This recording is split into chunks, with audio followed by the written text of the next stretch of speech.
নমস্কার বন্ধুরা, দেখুন আজ বানিয়ে ফেললাম ক্রিসপি চিকেন।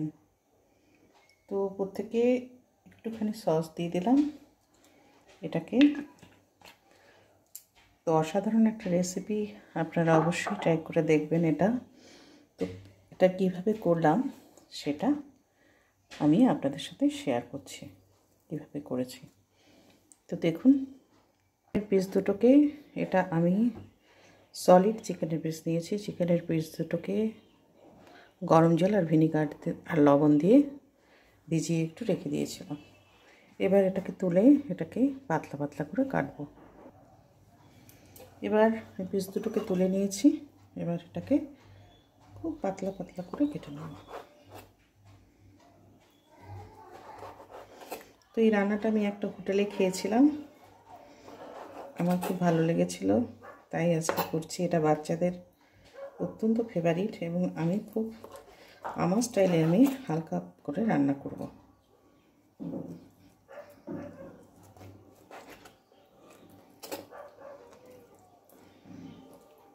এভাবে এটাকেও কেটে নেব পাতলা। যেটা একটু মোটা আছে সেটাকে কিন্তু আমি মাঝখান দিয়ে আরেকটা টুকরো দিচ্ছি। এটা যেমন চ্যাপটা আছে, এটাকে আরেকটা টুকরো করব।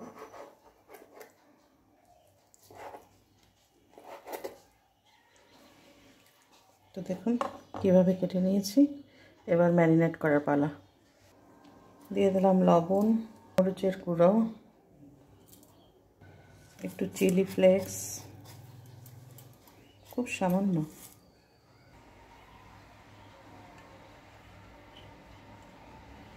এক চামচ দই, এক চামচ 1.5 চামচ মতো দই দিলাম, টক দই। এবার দেব একটু কাশ্মীরি লঙ্কার গুঁড়ো, খুব সামান্য, জাস্ট একটু কালার আসার জন্য। গোলমরিচের গুঁড়া, চিলি ফ্লেক্স আছেই, আর ঝালের দরকার নেই। আদা বাটা, রসুন বাটা আর ধনে পাতা পেস্ট। এবার সুন্দর করে ম্যারিনেট করে দেবো। একটু তেল দেব, খুব সামান্য রিফাইন দিয়ে এটাকে ভালো করে ম্যারিনেট। রিফাইনটা দিলাম কেন, যাতে বাটিতে লেগে না থাকে, এটা সুন্দর উঠে যায়, সেই জন্য। এটা না দিলেও কোনো অসুবিধা নেই।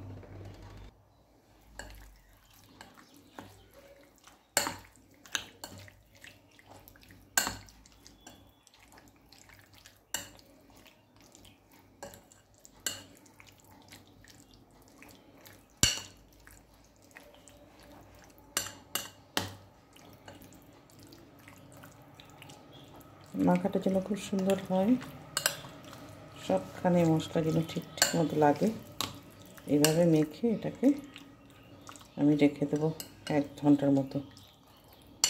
এটা সুন্দর ম্যারিনেট হোক, এটাতে যে জলটা আছে এটা বেরিয়ে যাক, তারপর এটাকে ফ্রাই করব। তো আমি ফ্রাই করার পরে এটাকে করে রেখেছি, সেটা কি কন্ডিশন, এই অবস্থায় এসছে। এবার এটাতে আমি কর্নফ্লোর দিয়ে এটা ভাজবো।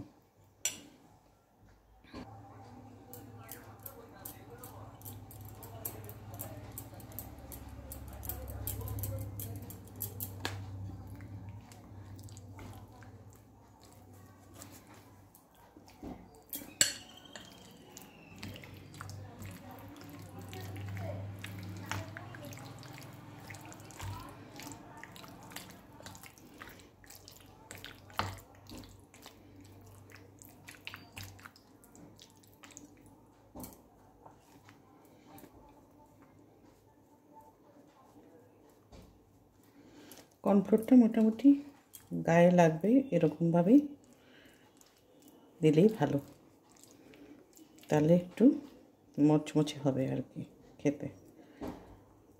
তো আমি এই অবস্থায় কিন্তু এটাকে ভাজবো। যদি কর্নফ্লোরটা ক্যাতক্যাতে হয়ে যায়, আমি আরেকটু করে দিয়ে কর্নফ্লোর দিয়ে তারপর এটাকে ভাজবো। তো দেখুন এদিকে বন্ধুরা আমার তেল বসিয়ে দিয়েছিলাম, তেলটা গরম হয়ে গেছে। তো এটা পুরো চড়া আছে ভাজা যাবে না, একটু কম আছে ভাজতে হবে।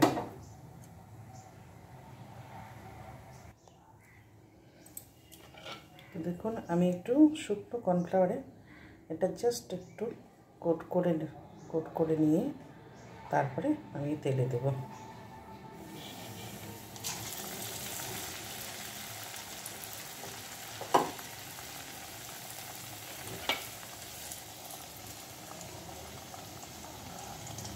ম্যারিনেটটা খুব সুন্দর হয়েছিল, সব কিছু গায়ের মধ্যে সুন্দরভাবে লেগে গেছে।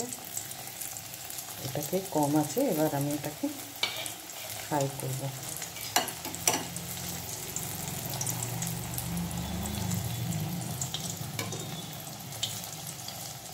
এভাবে করলে পরে ক্রিস্পি হবে।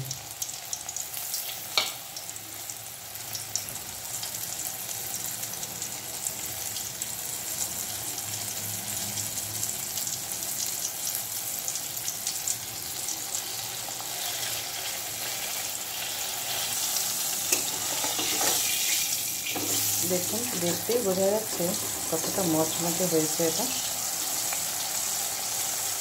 তো কম আছে ভাজতে পারে, এমনিতেই মচমচে হয়ে যাবে। দেখুন আমার এগুলো হয়ে এসছে, লালচে লালচে ভাজা হয়ে গেছে। এটা এইভাবেও খাওয়া যেতে পারে, বা সুন্দর পেঁয়াজ ক্যাপসিকাম দিয়ে সটে করেও খাওয়া যেতে পারে। তো আমি এটা নামিয়ে দিচ্ছি।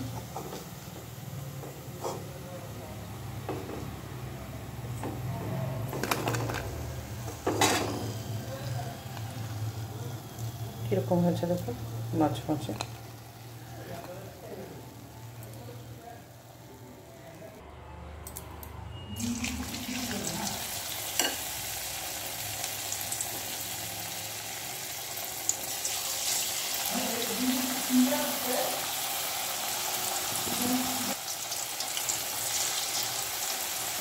এবারটা হয়ে গেছে, এবার একটু দিয়ে দিলাম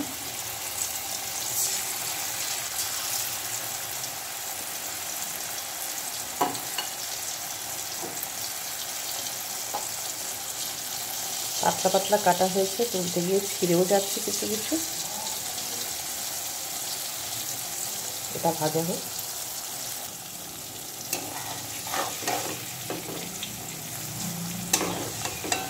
এক পিঠ হয়ে গেছে, আর একটু তুলতে দিলাম।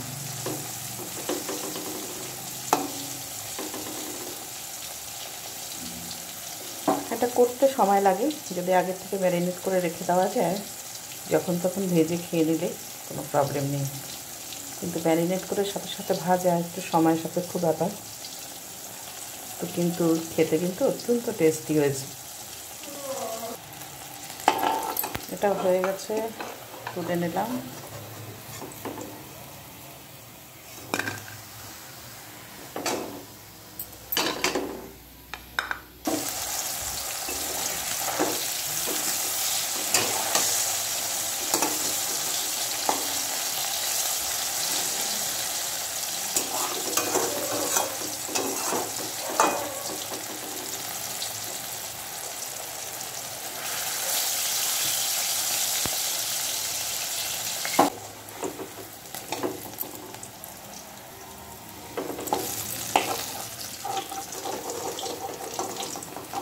এটা হয়ে গেছে, নামিয়ে দিলাম।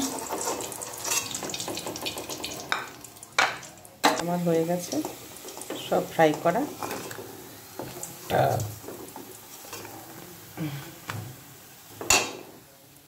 দেখুন